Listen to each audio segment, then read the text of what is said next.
नमस्कार दोस्तों, मैं जितेंद्र आज आपके बीच फिर से हाजिर हूँ करंट अफेयर्स की क्लास लेकर।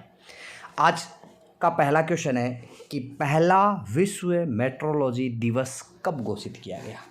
बहुत अच्छा क्वेश्चन है, पहला विश्व मेट्रोलॉजी दिवस कब घोषित किया गया। देखो, जो भी पहला हो ना, वो आपके लिए वेरी वेरी इंपॉर्टेंट है, ये ज़रूर याद रखना। पहला बहुत ज़्यादा इंपॉर्टेंट होता है, एग्ज़ाम में पॉइंट ऑफ व्यू से बहुत अच्छा क्वेश्चन बनता है, इसीलिए ये ज़रूर याद रखना। तो पहला विश्व मेट्रोलॉजी दिवस कब घोषित किया गया, आप अपने हिसाब से आंसर देना चाहते हो दो। चलिए मैं बता देता हूँ, इसका आंसर होगा आपका 20 मई। कौन सा? 20 मई, यानी कि ये जो 20 मई है, इस दिन क्या कर दिया गया है, विश्व मेट्रोलॉजी दिवस घोषित कर दिया है। अब आप कहोगे सर मेट्रोलॉजी क्या होता है? मेट्रो क्या मेट्रो से संबंधित है, गाड़ी से? नहीं, मेट्रोलॉजी का अर्थ होता है मापतोल। क्या मतलब होता है? मापतोल। मापतोल से मतलब रखते हैं मेट्रोलॉजी। अच्छा, इसकी थीम क्या है? थीम की बात करें तो इसकी थीम रखी गई है कि हम एक टिकाऊ कल के लिए आज को नापते हैं। क्या? आप लिख लेना, हम एक टिकाऊ कल के लिए आज को नापते हैं, इसकी एक थीम है। ठीक है, आप इसको खुद अपने कॉपी में लिख देना, मैं यहाँ पूरा लिखूँ इससे अच्छा आप ही लिख लेना। हम एक टिकाऊ कल के लिए आज को नापते हैं, ये ज़रूर आप याद रखना। ठीक है। अच्छा, और पूछ ले कि 20 मई को और क्या मनाया जाता है, कोई और है क्या ऐसा दिवस? तो याद रखना 20 मई को एक दिवस और आता है, कौन सा? तो विश्व मधुमक्खी दिवस। कौन सा? विश्व मधुमक्खी दिवस भी मनाया जाता है। मधुमक्खी दिवस, वर्ल्ड बी डे याद रखना। विश्व मधुमक्खी दिवस भी कब मनाया जाता है? 20 मई के दिन मनाया जाता है। ठीक है, याद रखना इस क्वेश्चन को। चलिए नेक्स्ट क्वेश्चन पर बात करते हैं। नेक्स्ट क्वेश्चन है, हाल ही में किस देश ने भारतीय सेना के लिए AK-203 असम नहीं है, असोल्ट राइफल है, याद रखना, असोल्ट राइफल है, असम नहीं, असोल्ट राइफल विकसित की है। ठीक है, आप अपने हिसाब से आंसर दे, फिर मैं आपको आंसर बता देता हूँ। चलिए, इसका सही आंसर होगा आपका रूस। कौन सा होगा?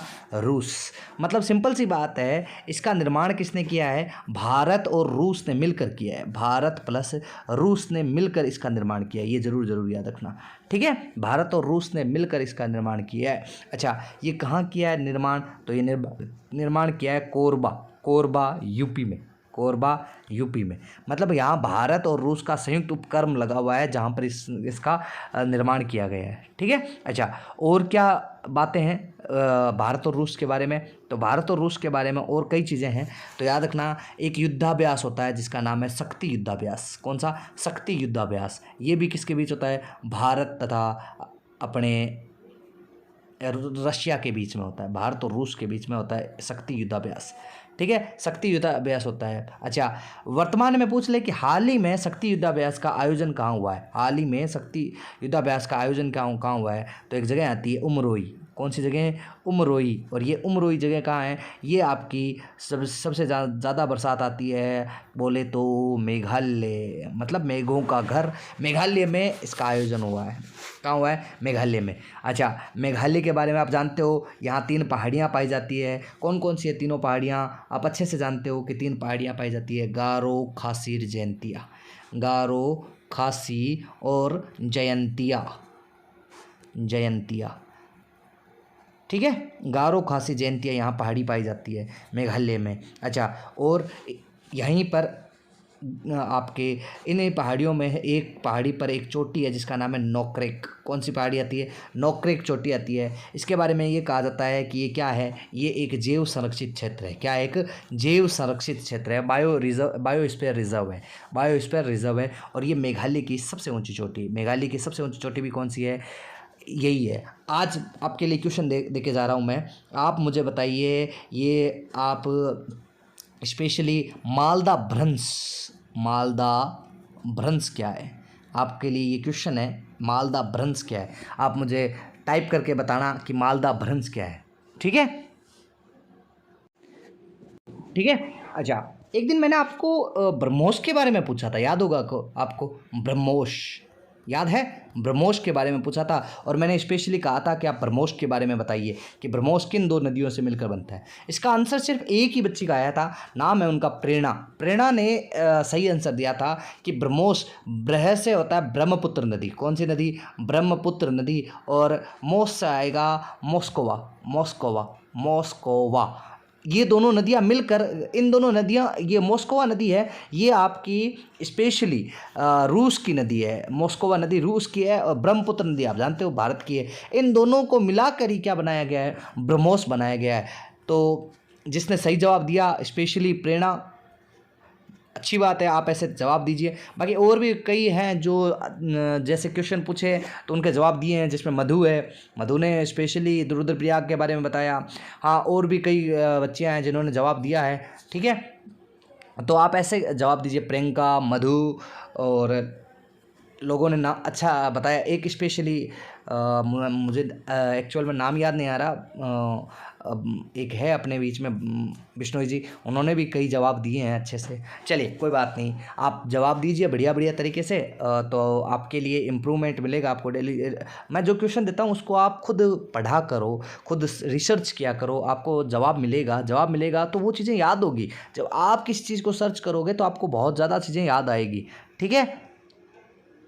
चलो चले आगे, चलिए आगे चलते हैं, अगला नेक्स्ट क्वेश्चन पर बढ़ते हैं। तो ब्रह्मोस के बारे में जिनको नहीं पता है वो लिख देना भाई, ब्रह्मपुत्र नदी और मोस्कोवा नदी, ठीक है। ब्रह्मपुत्र नदी और मोस्कोवा नदी। कई औरों के नाम नहीं आए हैं तो टेंशन ना लीजिए, अगली क्लास में मैं आपका नाम ले लूँगा।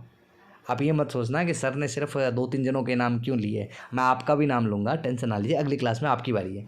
चलिए आगे चले।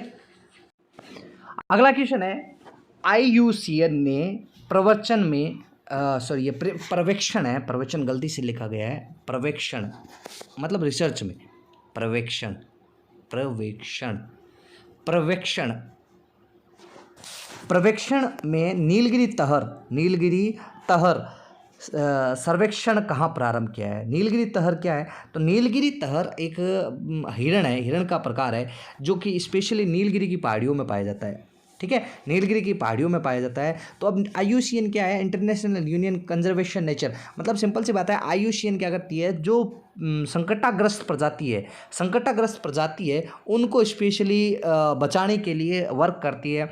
अगर कोई प्रजाति अपने विलुप्ति के कगार पर है तो उन्हें रेड डाटा बुक RDB बोलते हैं, जैसे रेड डाटा बुक में सम्मिलित करती है ताकि पूरी दुनिया को पता चले और उस पर बचाने का उसके लिए काम करे, ठीक है। इसीलिए क्या कर रहा है, नीलगिरी तहर को लेकर IUCN ने क्या किया है, एक सर्वेक्षण किया है। कहाँ पर किया है? तो ये आपके लिए ऑप्शन है, तमिलनाडु, कर्नाटक, केरल और आंध्र प्रदेश, ठीक है। तो ये आपके सामने ऑप्शंस है, आप जवाब देने की कोशिश करें। तब तक मैं थोड़ा और चीज़ बता देता हूँ। नीलगिरी की बात करें तो नीलगिरी की जो पहाड़ियाँ हैं वो तीनों राज्यों में, कर्नाटक, तमिलनाडु और कर्नाटक तीनों राज्यों में पाई जाती है, ठीक है। अच्छा, नीलगिरी के बारे में बात करें तो केरल की बात करें तो केरल में नीलगिरी में एक क्षेत्र पाया जाता है जिसे बोलते हैं साइलेंट वैली, या इसे बोलते हैं शांत घाटी। कौन से बोलते हैं? शांत घाटी के नाम से पुकारा जाता है, ठीक है। शांत घाटी कहा जाता है, मतलब वहाँ पर कोई डेंजरस जीव नहीं पाए जाते, नॉर्मल जो पशु पक्षी नॉर्मल रहने वाले जो शाकाहारी जीव होते हैं वही पाए जाते हैं, इसीलिए इसे शांत घाटी के नाम से जाना जाता है, ठीक है। कुछ एरिया तमिलनाडु में आता है तो कुछ एरिया कर्नाटक में आता है, ठीक है। इसी नीलगिरी में सबसे ऊंची चोटी, दक्षिण भारत की सबसे ऊंची चोटी कौन सी है? अनाईमुड्डी पाई जाती है, ठीक है। आप मुझे ये जवाब देंगे कि दक्षिण भारत की दूसरी सबसे ऊंची चोटी कौन सी है? दक्षिण भारत की दूसरी सबसे ऊंची चोटी कौन सी है, ठीक है। आप मुझे ये जवाब देंगे मैसेज करके, ठीक है। चलिए अगला क्वेश्चन बात करें, अपने क्वेश्चन पर आते हैं वापस। तो नीलगिरी तहर के सर्वेक्षण कहाँ किया गया है? तो इसका सर्वेक्षण कहाँ किया गया है? आंसर होगा इसका, आपका आंसर होगा आपके लिए तमिलनाडु। कौन सा? तमिलनाडु में इसका सर्वेक्षण किया गया है, ठीक है। अच्छा, बात करें नीलगिरी तहर तो ये तमिलनाडु का क्या है? राज्य पशु है। तमिलनाडु का क्या है? राज्य पशु भी है, ये भी जरूर याद रखना। तमिलनाडु का राज्य पशु भी कौन सा है? यही है। अच्छा, भारत का राष्ट्रीय जलीय जीव कौन सा है? भाई मैं आपसे क्वेश्चन पूछता हूँ, भारत का राष्ट्रीय जलीय जीव कौन सा है? आप इसका जवाब दीजिए। भारत का राष्ट्रीय जलीय जीव कौन सा है? तो याद रखना उसका आंसर है गांगेसुस। क्या है? गांगे डॉल्फिन या गांगेसुस भी बोलते हैं जिसे हम, गांगे डॉल्फिन है। कब बनाया गया? तो ये याद रखना, ये लागू कब हुआ? तो 5 अक्टूबर 2009 को इसको क्या बनाया गया, आपकी राष्ट्रीय जलीय जीव घोषित किया गया। अच्छा, पूछ ले भारत का राष्ट्रीय विरासत जीव कौन सा है। विरासत की बात करें, विरासत पशु, विरासत पशु, तो याद रखना अपना विरासत पशु जब भी आए तो विरासत तो अपना एक ही है, हाथी। क्या आता है, हाथी हमारा विरासत पशु है, याद रखना ये चीज़। ठीक है, चलिए अगले क्वेश्चन पर बढ़ते हैं। अब देखिए, अब हम क्या करेंगे, एक क्वेश्चन आपके लिए थोड़ा सा अलग लेके आएंगे, क्योंकि क्या है कि जिस दिन करंट अफेयर्स के क्वेश्चन सही नहीं बने, 2-3 आपके लिए क्वेश्चन बनेंगे, एक आपकी टॉप हेडलाइंस में क्वेश्चन आ जाएंगे, कुछ एक क्वेश्चन हम क्या करेंगे, कुछ एक क्वेश्चन हम अलग तरीके से लेके आएंगे। जैसे आज मैं आपके लिए लेके आया हूँ आपका शास्त्रीय नृत्य कौन कौन से हैं। कई बार एग्जाम में आते हैं कि शास्त्रीय नृत्य कौन कौन से, तो याद रखना शास्त्रीय नृत्य की बात करें तो पहला शास्त्रीय नृत्य आता है, उसका नाम है भरतनाट्यम। कौन सा है, भरतनाट्यम, भरतनाट्यम। अच्छा, इसी को सादिर अट्टम भी कहते हैं। क्या बोलते हैं, सादिर अट्टम भी बोलते हैं। जहाँ भी अट्टम शब्द मिले तो दक्षिण भारत में अट्टम शब्द का मतलब होता है नृत्य। क्या मतलब होता है, नृत्य। तो सादिर अट्टम पूछे या भरतनाट्यम बोले तो याद रखना इसका आंसर क्या होएगा, इसका आंसर होगा आपका तमिलनाडु। कौन सा, तमिलनाडु, याद रहेगा आपको, तमिलनाडु। ठीक है, तमिलनाडु इसका आंसर है। तो भरतनाट्यम पहला भरतनाट्यम। अच्छा, दूसरा बात करें अगला कौन सा नृत्य है, तो अगला याद रखना कुचिपुड़ी। कौन सा, कुचिपुड़ी, कुचिपुड़ी, कुचिपुड़ी। तो कुचिपुड़ी कहाँ का है, तो कुचिपुड़ी आपका है आंध्र प्रदेश का। कहाँ का, आंध्र प्रदेश का, याद रखा, एपी बोलते हैं आंध्र प्रदेश को। ठीक है, आंध्र प्रदेश का। अच्छा, अगला नृत्य बात करें कथक। कथक की बात करें, कथक, तो कथक आपका उत्तरी भारत का है। किसका है, उत्तरी भारत में कथक, उत्तरी भारत में कौन सा है, कथक नृत्य आता है। अच्छा, इसके बाद में और कोई नृत्य तो याद रखना कथकली। कथकली बात है, कथकली, कथकली बोले तो याद रखना कथकली का आंसर होगा केरल। कौन सा होगा, केरल कथकली, केरल कथकली, याद रह जाएगा, केरल कथकली। ठीक है, आगे बात करें और कौन सा नृत्य है, तो एक नृत्य आता है आपका मोहिनी अट्टम। कौन सा, मोहिनी अट्टम, मोहिनी, और वही अट्टम, अट्टम मतलब मैंने अभी बता दिया, अट्टम। तो ये भी पूछे तो ये भी कहाँ का है, केरल का है। कहाँ का है, केरल का है। भरतनाट्यम जिसे सादिर अट्टम भी कहा जाता है तो तमिलनाडु का है। पहला पूछे, पहला शास्त्रीय नृत्य कौन सा था, तो भरतनाट्यम ही था, तमिलनाडु वाला सादिर अट्टम। कुचिपुड़ी आंध्र प्रदेश, कुचिपुड़ी आंध्र प्रदेश। कथक उत्तरी भारत, कथकली केरल, कथकली केरल। मोहिनीअट्टम केरल, मोहिनीअट्टम केरल। अच्छा, और कौन से, 2-4 और बचे हैं, तो देखो एक आता है आपका मणिपुरी। कौन सा, मणिपुरी, याद रखना मणिपुरी। अच्छा, मणिपुरी कहाँ का है, तो देखो नाम से क्लियर हो रहा है, मणिपुरी, मणिपुर, मणिपुरी, मणिपुर। अच्छा, और ओडिसी, ओडिसी, तो अब बोलो ओडिसी, अब बताने की जरूरत है क्या, ओडिसी कहाँ का है, ओडिसी ओडिशा का। अब लिखने की भी जरूरत नहीं मुझे, आप खुद समझदार हो, इतने तो समझदार हो आप। ओडिसी ओडिशा। सबसे इंपॉर्टेंट है आपके लिए सतरिया। कौन सा, सतरिया नृत्य। ये सतरिया कहाँ का है, ये भी असम का है, ये जरूर याद रखना, असम का नृत्य है। और ये एक तरीके से भारत का नवीनतम, नवीनतम शास्त्रीय नृत्य कौन सा है, तो सतरिया है। प्राचीन पूछे तो भरतनाट्यम, नवीनतम पूछे तो आपका सतरिया। तो कौन कौन से हुए, भरतनाट्यम या सादिरट्टम तमिलनाडु, कुचिपुड़ी आंध्र प्रदेश, कथक उत्तरी भारत, कथकली, कथकली केरल, मोहिनीअट्टम केरल, मणिपुरी मणिपुर, ओडिसी ओडिशा, सतरिया असम, सतरिया असम। ठीक है, चलिए आगे बात करते हैं। अगला क्वेश्चन क्या कहता है, अगला क्वेश्चन ज्योग्राफी का है। आपसे क्वेश्चन ये है कि अफार ट्रायंगल, कौन सा ट्रायंगल, अफार ट्रायंगल, अफार ट्रायंगल का संबंध किससे है, अफार ट्रायंगल का संबंध किससे है। ये पुराना क्वेश्चन है लेकिन मुझे ये ऐसा लगा कि आपको समझाना बहुत ज़रूरी है, इसीलिए मैं इस क्वेश्चन को लेके आया हूँ। आप जवाब दीजिए। ये अपार नहीं है, अफार है, याद रखना, थोड़ा सा लिखने में थोड़ा गलती हो गई। अफार, अफार, अफार ट्रायंगल। कौन सा ट्रायंगल, अफार ट्रायंगल। तो याद रखना ये क्या है, ये अफ्रीका का पार्ट है। किसका पार्ट है, अफ्रीका का। कैसे है अभी मैं समझाता हूँ इसको। अफ्रीका का पार्ट है और ये क्या बनना जा रहा है, ये एक नया महासागर बनेगा। क्या बनेगा, नया महासागर बनेगा, महासागर। तो आने वाले समय में अभी हम नहीं रहेंगे, हमारे दादा मतलब हमारे पोते पड़पोती वो भी निकल जाएंगे, बहुत टाइम लगेगा इस प्रोसेस को, लेकिन इसको नाम दिया गया अफार ट्रायंगल। कौन सा? अफार ट्रायंगल्स। ठीक है। अच्छा, याद रखना एक नया महाद्वीप भी बनने जा रहा है, नया महाद्वीप भी बनने जा रहा है, वो भी कई बार एग्जाम में पूछ लेंगे, तो याद रखना उसका नाम है जिलैंडिया। कौन सा? जिलैंडिया।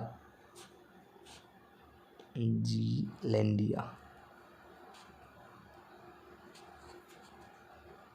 ये न्यूजीलैंड के आसपास का जो क्षेत्र है वो ऊपर आ रहा है पानी से, तो इसीलिए इसका नाम है जिलैंडिया। क्या नाम है? जिलैंडिया। याद रखना ये दोनों चीज़ें। ठीक है। अब थोड़ा सा अफार ट्रायंगल को बढ़िया से तो ध्यान से देखना, ये आपके सामने क्या है? ये आपके सामने क्या है? अफ्रीका कॉन्टिनेंट है। क्या है? अफ्रीका महाद्वीप है। क्या है? अफ्रीका महाद्वीप है आपके सामने। ठीक है। अच्छा, इस अफ्रीका महाद्वीप में ऐसा क्या हो रहा है, तो ध्यान से देखना इस इमेज को, बड़े ध्यान से देखना इस इमेज को।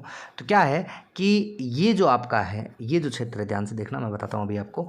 ये जो क्षेत्र है, ये आप जानते हो ये क्या है, इधर से आप जानते हो ये आपका भूमध्य सागर के आसपास लाल सागर आ गया, ये अरेबियन सी, अरब सागर आ गया। ठीक है। यहाँ बाब उल मंडाव जल संधि है, आप अच्छे से जानते हो बाब उल मंडाव जल संधि, ये बाब उल मंडाव जल संधि है, अफ्रीका और अरब देशों के बीच में है। ठीक है। अच्छा, इस क्षेत्र को क्या बोलते हैं? इसे बोलते हैं हॉर्न ऑफ अफ्रीका। क्या बोलते हैं? हॉर्न ऑफ अफ्रीका के नाम से जानते हैं। अब क्या हो रहा है कि ये क्षेत्र है ना, जो ये क्षेत्र है, ये क्षेत्र ये अलग होने जा रहा है। ये क्या है? अलग होने जा रहा है। ये यहाँ क्या है कि पानी भरने जा रहा है, तो एक तरीके से ये जो क्षेत्र है, ये यहाँ पानी भर जाएगा, तो एक नया महासागर बन जाएगा, एक नया महासागर बन जाएगा सामने, हमारे सामने नया महासागर बनेगा, जिसका नाम है अफार ट्रायंगल। क्या नाम है? अफार ट्रायंगल। ठीक है। तो ध्यान से देखना इस चीज़ को। चलिए, समझे आप? आगे बात करते हैं, अगले अपने टॉप हेडलाइंस की बात करते हैं आज की। आइए बात करते हैं टॉप हेडलाइंस कौन कौन सी है आज की।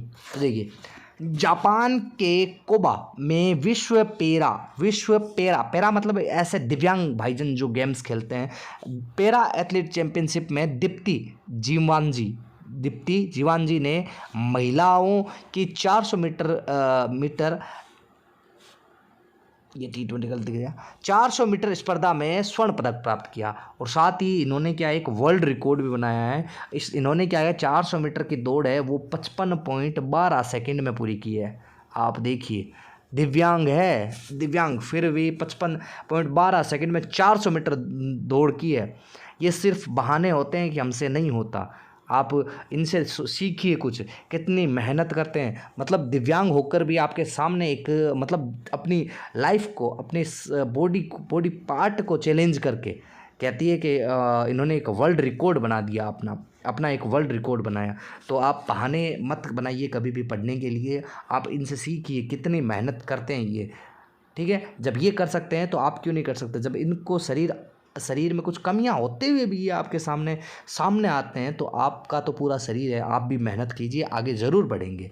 बस लगे रहें, करत करत अभ्यास जड़मत होत सुजान। ठीक है। मतलब सिंपल सी बात ये कहना चाहता हूँ कि आप धीरे धीरे प्रयास करते रहें, एक दिन आप सफल ज़रूर होंगे। ठीक है। चलिए, भोपाल के 55 वर्षीय ज्योति आंत्रे माउंट एवरेस्ट पर चढ़ने वाली सबसे उम्रदराज महिला बनी। ये लो, क्या बात कर रहे थे, ये लो, उम्र को भी इन्होंने मात दे दी। 55 साल की उम्र में एवरेस्ट फतेह कर दिया। सोचो, आप थोड़ा अपने आप के बारे में सोचिए, हम क्यों नहीं कर सकते ऐसा काम। चलिए, प्रदीप नटराजन को IDFC फर्स्ट बैंक का नया निदेशक के रूप में नियुक्त किया गया। ये भी आपके लिए इंपॉर्टेंट क्वेश्चन है। प्रदीप को क्या बना दिया गया? प्रदीप नटराजन को IDFC फर्स्ट बैंक का निदेशक नियुक्त किया है। French open 2024 tennis tournament Paris में आयोजित होगा। ये भी आपके लिए इंपॉर्टेंट है। ठीक है। अगला क्वेश्चन देखिए, अगला क्वेश्चन क्या कहता है कि संयुक्त अरब अमीरात ने 10 वर्षीय ब्लू रेजिडेंसी वीज़ा लॉन्च किया है। ब्लू रेजिडेंसी वीज़ा लॉन्च किया है संयुक्त अरब अमीरात ने। चलिए, आज के लिए इतनी करते हैं, मिलते हैं आपके साथ कल फिर इसी समय, सेम टाइम सेम जगह। जय हिंद, जय भारत, जय श्री राम।